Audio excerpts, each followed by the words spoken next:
What's up? Getting back with it. So we'll be going over like the California fires. Like it seemed odd to me, like how it keep burning. And then man, I know y'all seen that McDonald's little meme. They put that in Call of Duty. That's crazy, but let's see what they're talking about, man. From Los Angeles, overlooking the Palisades fire. This has been the most devastating of the 5 major fires raging across the city. And in the last 24 hours, it has taken a frightening turn. I want to show you video from last night. This is just after that. So it look like the pits of hell. Like there's like a volcano or straight lava just coming straight down there. But man, I seen the pictures of that, man. That's burning all the people's house down. Man, but I was hearing they had something to do with Diddy, so I don't know yet. Fire switched direction, heading down the other side of the ridge. And this is that fire today, racing towards the heavily populated communities of Encino and Brentwood. You can see the smoke here just behind me. Firefighters desperately have been trying to stop those flames from crossing over the ridge and heading to other major population centers. Last night, evacuation alerts went out across the area, forcing thousands to grab what they could and flee their homes. And even as we track this battle, we're not losing sight of the massive humanitarian crisis across this city. The death toll rose today to at least 13 people. More than 150,000 people have been told to evacuate. More than 12,000 homes and buildings have been destroyed. The mayor today vowing to rebuild. But with so many now homeless, the coming days, weeks, and months will be a real challenge. Our team is spread out across the fire zone, but we're going to begin on the front lines of the fire just behind me. Tonight, this is the new front in the Los Angeles wildfires battle. This is still a very active firefight. The massive Palisades fire, already more than 20,000 acres, growing overnight. Evacuations ordered for Encino and Brentwood, with homes in those iconic neighborhoods threatened by flames. News choppers capturing the growing line of fire. Definitely some scary stuff. The ATF now tasked with leading the investigation into what caused this fire, even as the battle to contain it rages on. This is areas that have not burned in approximately 50 years. So we're seeing fire that was moving through there quickly. We were on the ground with firefighters today as teams. Man, what if people was up in there just like the government paid somebody just to go pour gasoline in those fires, man? Like, man, look, them dudes young. Them boys look like they're scared. He look like he's scared right here. Like he's scared. I ain't gonna lie to you. But that's crazy, man. That stuff spread, and then the weather was bad, son. Y'all, what y'all think? Y'all think that is like government control or what? I don't know. I ain't gonna speak too much on it, but it's just weird and coincidence. I don't know. But it might be the end of times. It might be Revelation. So like you never know. Lined up, then fanned out across the massive fire zone. We're here at the front lines of the Brentwood fire. You can see a flare up just behind me right there. The flames rising, and the fight is grueling for these firefighters. They have to go down the canyon, put out those flames. They've been at this for 5 days now. With water resources limited, fire crews are getting water wherever they can, including swimming pools. You're fighting the fires with swimming pool water? We've had to do that on multiple locations throughout the Palisades fire. Overnight, the dangerous Santa Ana winds picked up once again after a short lull. The conditions creating this swirling fire-nado. Fire crews using chainsaws to cut and remove vegetation before it can catch fire. As dawn broke this morning, airdrops continued over this canyon in an attempt to contain the flames. These guys are heroes. I mean, they've always been heroes, but just the operation is unbelievable. But law enforcement sources say those airdrops have been threatened today as multiple drones have been spotted in their flight areas, a serious risk to the crews flying them. These aircrafts have played a critical role in getting the fires under control, dropping water and retardant. Man, them boys got big, dumb, stupid-ass planes flying. What the fuck? To slow the progress of the flames. But a drone is already blamed for damaging this Canadian super scooper. It's been grounded for days, and officials say it may not be able to fly again until Monday at the earliest. This as the world-renowned Getty Art Museum threatened by fire, and students at UCLA have been warned to get ready to get out, as all classes now will be remote all of next week. And today, a close-up look at the devastation in Altadena. House after house leveled. More than 150,000 people are under evacuation orders. Actor Dennis Quaid among them. And I can't say enough about the firefighters and the first responders in this town. We got some good ones. There's good people here, and we're fighting as hard as we can. Hey, he look like he owns something. Like, or he knows something, or he's scared. But it look like he owns something. Like he high, like he on that coke or something. Look at him. Just look at him. To save our city. More than 1,500 National Guard troops have now been called up, some of them to patrol evacuation zones. And Los Angeles County officials say so far, more than 20 people have been arrested for burglary and looting.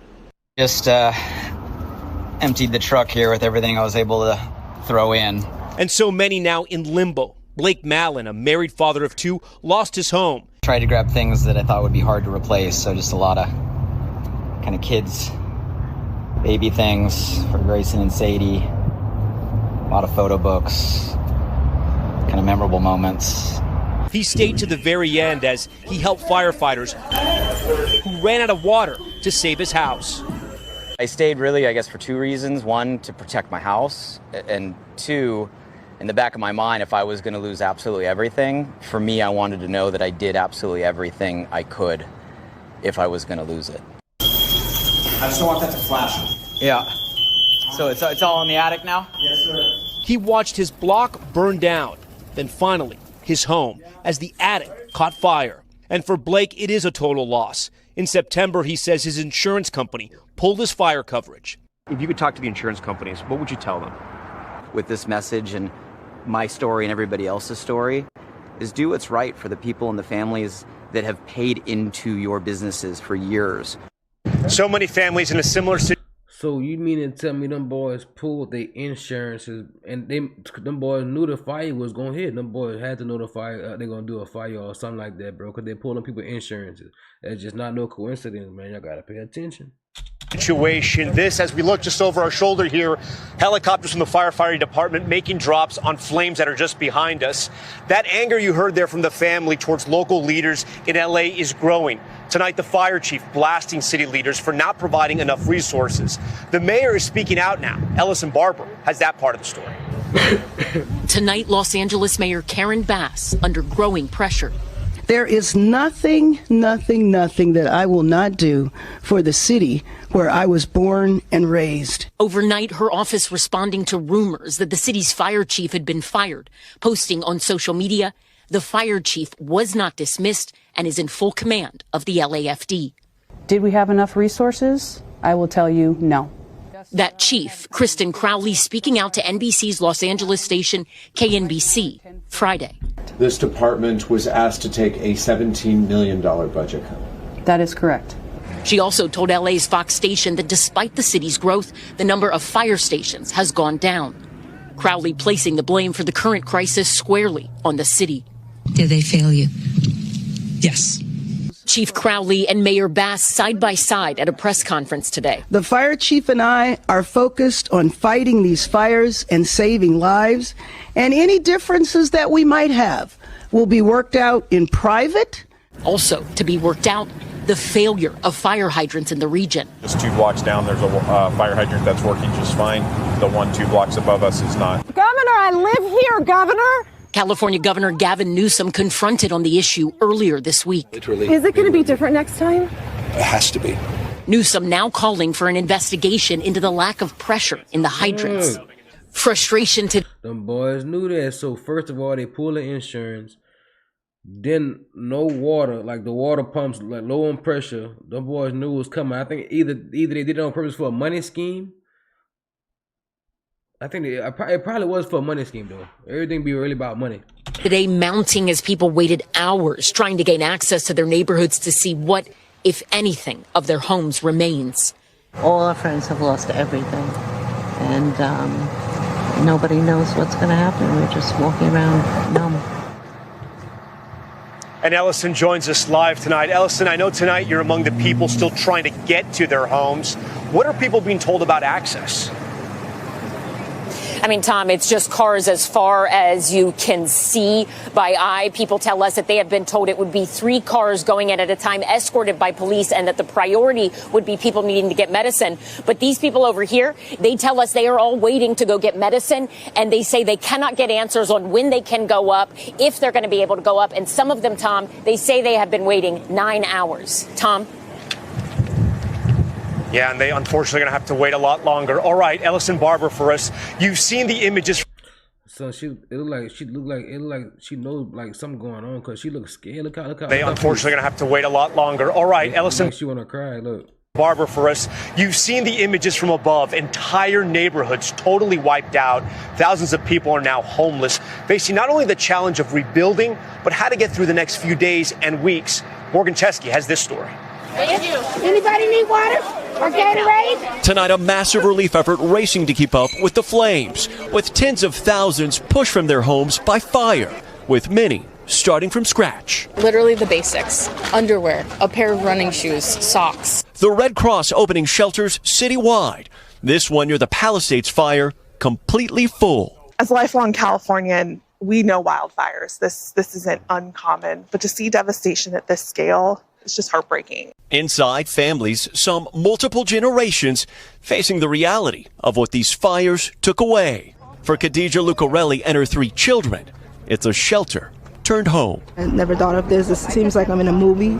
Their home in the Pacific Palisades lost when the flames exploded late Tuesday. A single mom now wondering when 6-year-old Onyx and 5-year-old Fifi will be able to go back to dance class. Walk me through what happened. Yeah, we were in rehearsal, and I got the call that we should be evacuating. We did lose our RV, which was our home. In Altadena, thousands more families homeless. For Renata Ortega, her house and back. Nigga, that shit look like a movie. Like that shit do look like In Times though, bro. But that shit look like a movie. That shit crazy, dude. That shit crazy.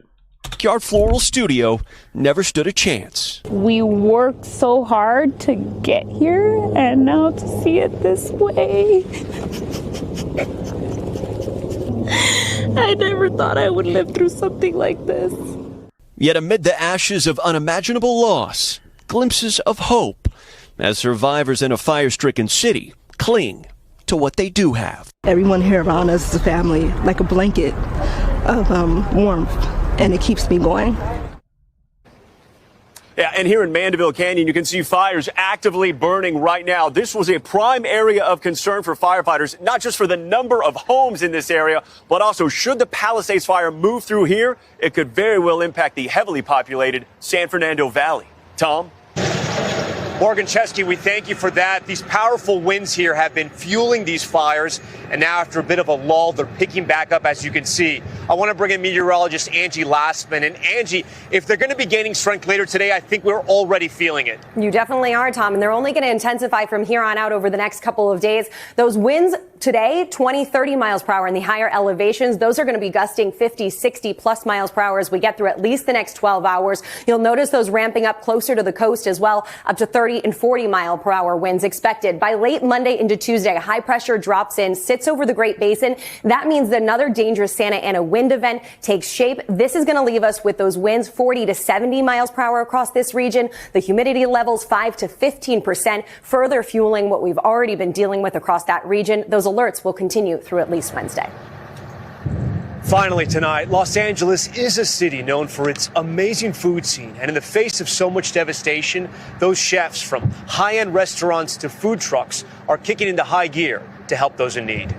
That's what got us on here. This massive operation to feed and help those in desperate need started small. We started with 2 hot dog cars, and now we're here. When the fires hit, street food vendor Jimmy Medina and his son did what they could. They handed out hot dogs. But then he put out a call on social media for more food and more help. It's not only us now, it's multiple. A lot of people are helping us out. That call out led to this turnout on Thursday night, with people dropping all kinds of donations for anyone in need.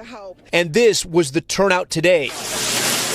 His and other street vendors' operations taking over the Santa Anita racetrack parking lot. Street food chefs from all across Los Angeles joining in. We've been working for more than 12, 15 hours a day. We just came to try to do the right thing. We didn't expect to inspire so many other people. Comfort food, giving people who lost so much the fuel to simply keep going. This means the world to us. We care about this community, you know? It's the most important thing, coming together and helping everybody. Across the disaster zones, restaurants feeding and cheering first responders as well. Chef Jose Andres making sure firefighters here don't go hungry. We are obviously in the different fires trying to provide food to the firefighters, making sure we have food almost 24 hours a day. So we have 2 food trucks. Simple dishes with so much heart, a recipe for helping this community heal. And if you want to help, we have a list of organizations you can donate to that's on. Hey,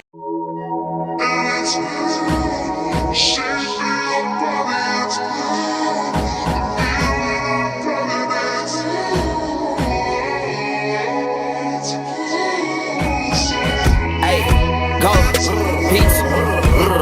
Hey, got a lot of fallen soldiers.